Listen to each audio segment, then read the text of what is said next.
दोस्तों, डॉक्टर फहीम साहब और मुख्तार भाई आम इंजॉय कर रहे हैं।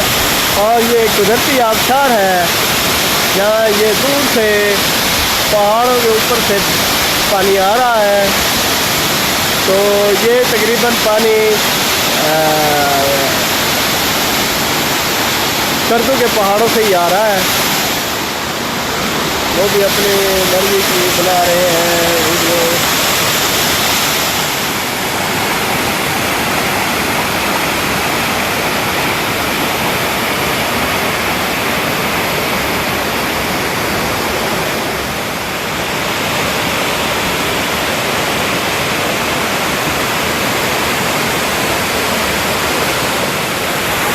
हाँ, थोड़ा ऐसे साथ साथ अटैच हो। इधर देखें, मेरी तरफ देखें।